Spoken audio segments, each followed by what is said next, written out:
व्यवहार से कोई रक्षक है, व्यवहार से कोई रक्षक है तो वे सच्चे देव शास्त्र गुरु है, और निश्चय से कोई रक्षक है तो तेरी आत्मा, तेरा विश्वास, तेरा मन ही तेरा रक्षक है, अन्य कोई नहीं।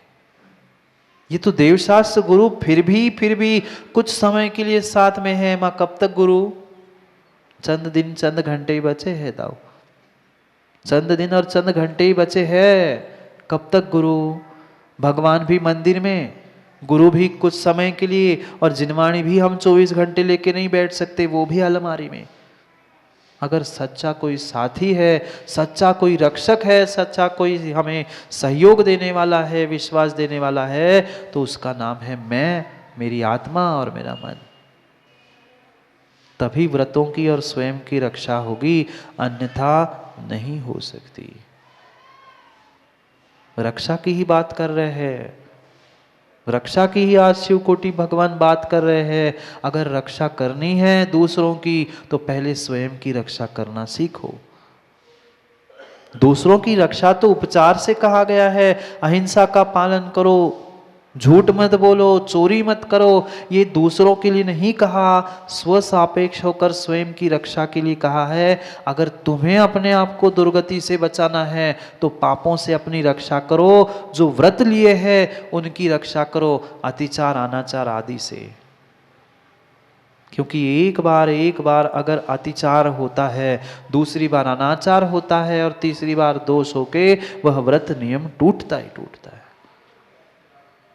इसलिए पहले ही रक्षा करो, पहले ही रक्षा करो, जो सद व्रत सद नियम आपने ग्रहण किए। क्योंकि पिछली गाथाओं में, पिछले श्लोक में शिवकोटि स्वामी ने कब कौन से व्रत लेना, कौन सी प्रतिमा, क्या सब कुछ व्याख्यान करके आए। अब अंतिम उपसंहार में समझा रहे हैं, उपसंहार रूप से समझा रहे, ये जो कुछ भी तुम समझ के आए हैं उसकी रक्षा करो।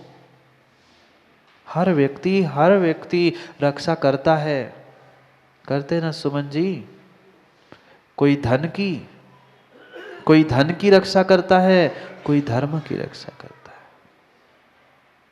दोनों में से हमें स्वयं को निर्णय करना है संजय भाई, हमें रक्षा किसकी करनी है। आप लाख लाख लाख धन की रक्षा कर लेना, पर धन समय आने पर नष्ट होना ही है।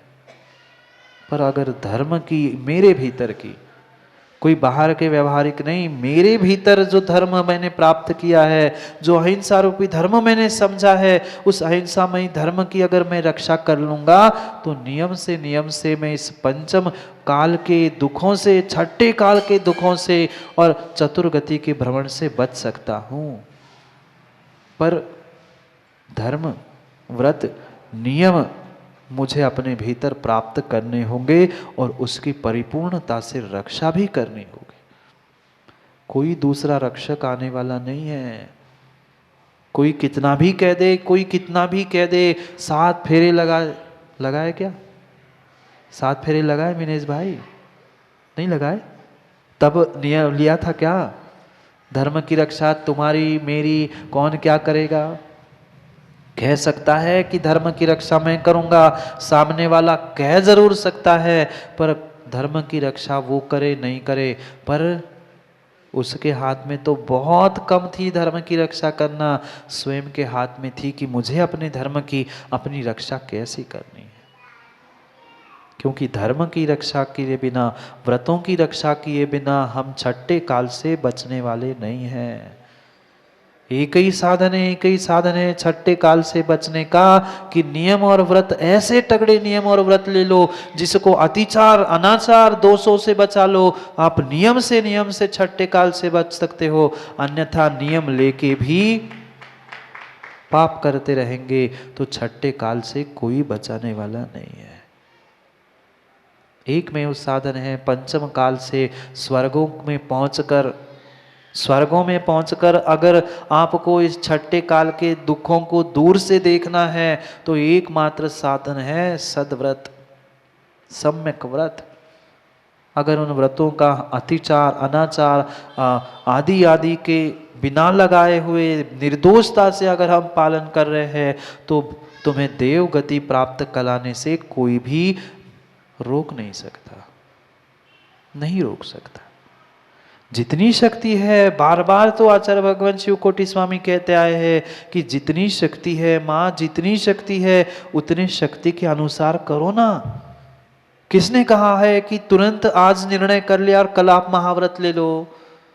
धीरे धीरे पहले अणुव्रत ग्रहण कर लो, फिर प्रतिमाओं को ग्रहण कर लो, फिर प्रतिमाओं को बढ़ाते बढ़ाते बढ़ाते फिर महाव्रती बनो और फिर अपने आत्मा का कल्याण करो।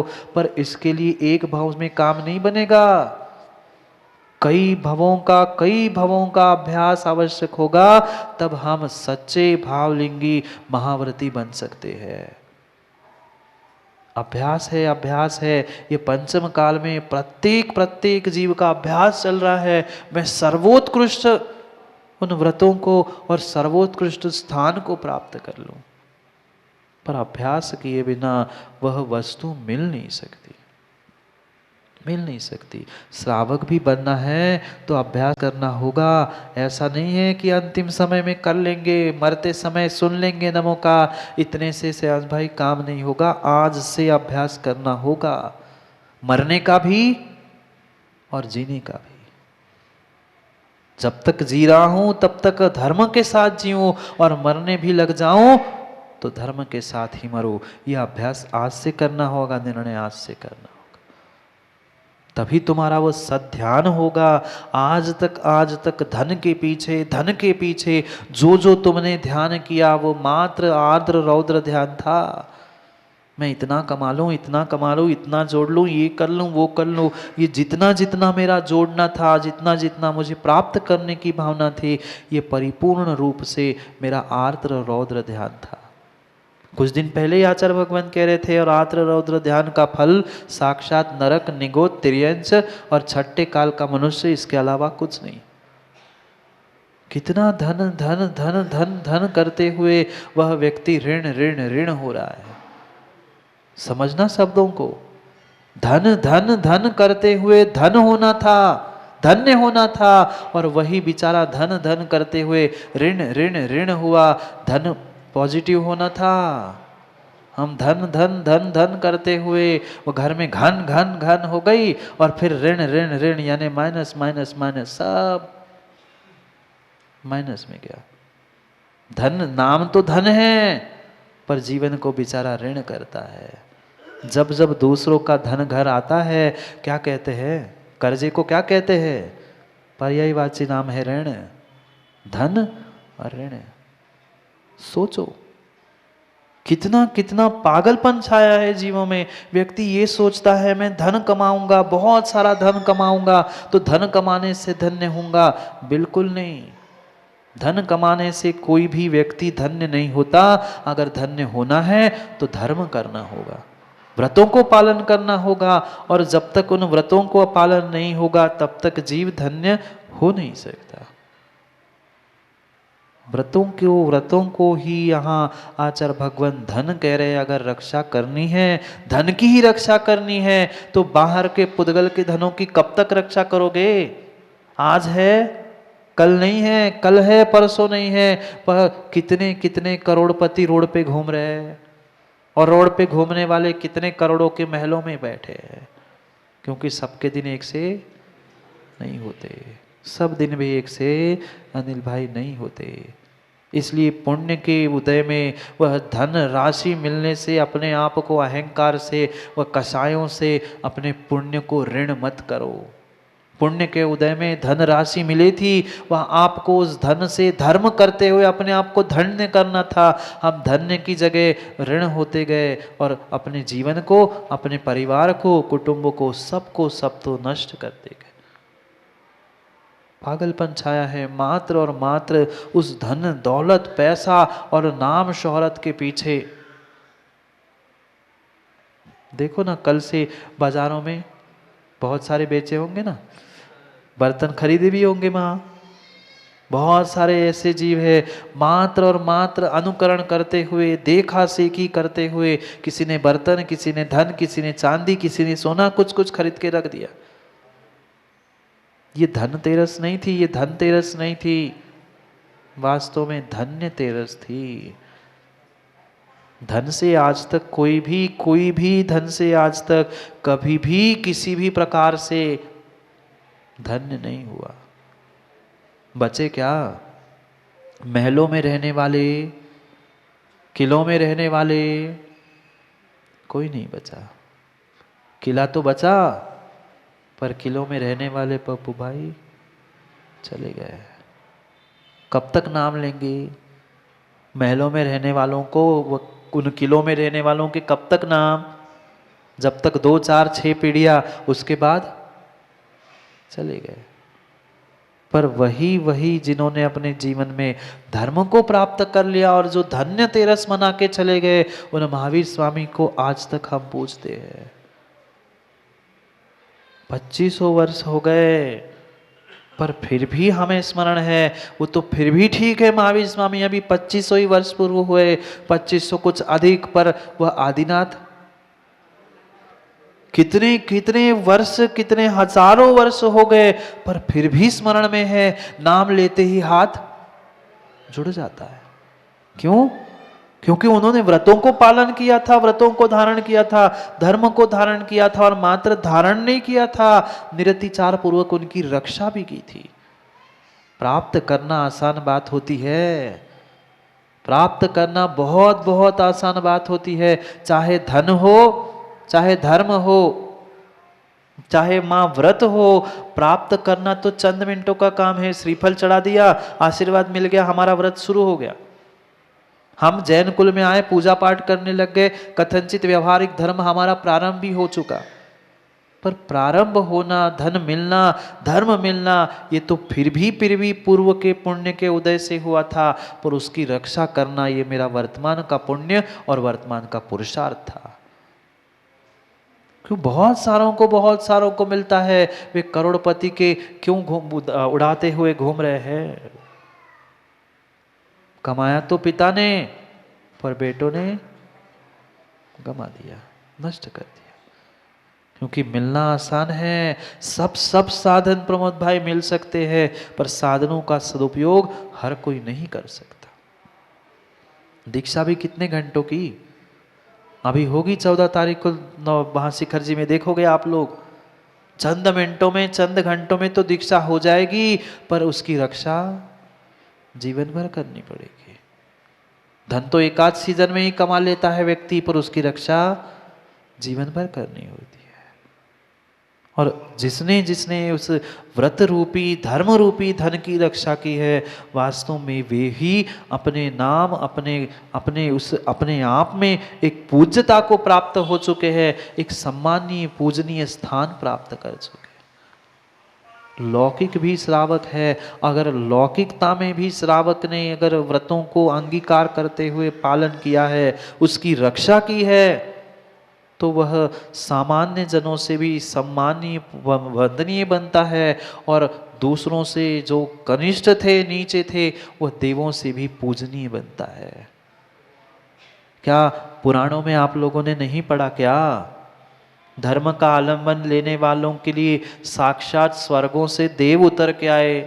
किसी ने सिंहासन पे बैठाया, किसी ने माला पहनाए, किसी ने पुष्पवृष्टि की, और कितने कितने अतिशय करके दिखाए। क्यों? क्योंकि धर्म को नहीं छोड़ा था। प्राण निकल जाने की भी नौबत आ गई थी, पर फिर भी उन्होंने लिया हुआ नियम, लिया हुआ व्रत तोड़ा नहीं था। आज की माँ होती है, कुछ नहीं होता बेटा, अब तुम्हारे भाव हो ही गए हैं पानी पीने के, पी ले, प्रायश्चित ले लेना। नहीं, निरतिचार पूर्वक व्रतों की रक्षा करने की आवश्यकता है, तो ही हम आने वाले समय में अपने आत्मा के लिए, अपने आप के लिए कुछ कर सकते हैं, अन्यथा कुछ नहीं होगा, नहीं होगा। वास्तव में वे भले ही नाम कहते सुमन पंडित जी जैसे लोगों ने इस धन्य तेरस को धन तेरस बना दिया हो, जैसे कह रहे हैं धन्य तेरस को धन तेरस बना लिया हो, पर वास्तव में वह धन की पूजा नहीं थी, माँ लक्ष्मी की नहीं थी, धन को नहीं था। अगर कोई धन था तो वह व्रत रूपी धन था, अगर कोई लक्ष्मी थी तो वह केवल ज्ञान रूपी लक्ष्मी थी, उसकी पूजा करनी थी। इस धन को प्राप्त करना था, इस व्रतों को प्राप्त करना था, पर क्या करें, हमें ये बोध ही नहीं हो पाया आज तक। मात्र किसी ने कह दिया, सबने कह दिया आ गई दिवाली, आज धनतेरस है, फिर दिवाली है, लड्डू खाओ, फटाके फोड़ो, इसकी पूजा, बस हो गई दिवाली। 4 दिन खत्म, छुट्टियां खत्म, पुनः अपने काम में लग गए। क्यों, क्या, कब, कैसा करना था, शायद हमें किसी का बोध ही नहीं था। वह आज का ही दिन था, वह आज का ही दिन था। राजेश जी, धनतेरस मना ली? क्यों धन्य कर रहे हो? धन कमा के दुकान चला के कह रहे हाँ धन्य तेरा, अच्छा सीजन हो गया, अब तो धन्य तेरस मन गए। धन्य नहीं, व्रतों का परिपूर्ण रूप से पालन करते हुए जो अंतिम पड़ाव में पहुंचे थे, वह आज का दिन था, वह आज की तेरस थी। वह कार्तिक कृष्णा तेरस के दिन जो वर्धमान स्वामी के शासन में हम विराजमान है, ऐसे वर्तमान शासन स्वामी नायक वह वर्धमान स्वामी का वह आज नैमित्तिक पर्व है। सोचो, विचार करो, इतनी पूज्यता, उन्होंने आज ध्यान क्या प्रारंभ कर लिया, तेरस का नाम ही ध्यान तेरस हो गया। हम तो रोज ध्यान करते हैं, पर कभी हुई आपकी ध्यान तेरस, धन्य तेरस? नहीं हुई, क्योंकि हम दुर्ध्यान करते हैं। उन्होंने सध्यान किया और मोक्ष का टिकट बना लिया। 13वें गुणस्थान में तो थे ही, धर्मोपदेश करते करते, विहार करते करते सभी स्थानों पर भ्रमण हो गया, विहार हो गया, सब करने योग्य काम हो गए, अब स्थिर हो गए। अब अपनी आत्मा की रक्षा करने का समय आया था। सबकी रक्षा करते करते किसी को दिव्य ध्वनि, किसी को ज्ञान दान दिया, किसी को अभय दान दिया, किसी को कुछ कुछ, वह प्रत्येक सबके जीवों के लिए उनकी योग्यता से उनको प्राप्त होता गया। अब समय आया था अपने आत्म कल्याण का, आत्मरक्षा का, और निर्णय कर लिया बस अब आयु के कुछ चंद समय शेष है, कुछ समय शेष है, कुछ निषेक शेष है, और निर्णय कर लिया उस धन्य तेरस के दिन कि बस अब तो अंतिम ध्यान को प्रारंभ करना है। अंतिम ध्यान जो शुक्ल ध्यान था, उस शुक्ल ध्यान के 2 पाए तो हो ही चुके थे, तभी केवल ज्ञान हुआ था। अब तीसरा पाया शेष बचा था, उस धर्म ध्यान के बाद आने वाले शुक्ल ध्यान का। पूरा वह 13वां गुणस्थान का समय समाप्त हुआ, और जो अभी तक योग शेष बचा था, उस योगों का भी उन्होंने ध्यान में वह तीसरे शुक्ल ध्यान जैसा ही प्रारंभ किया। उन्होंने चंद क्षण में उस योगों का निरोध कर लिया।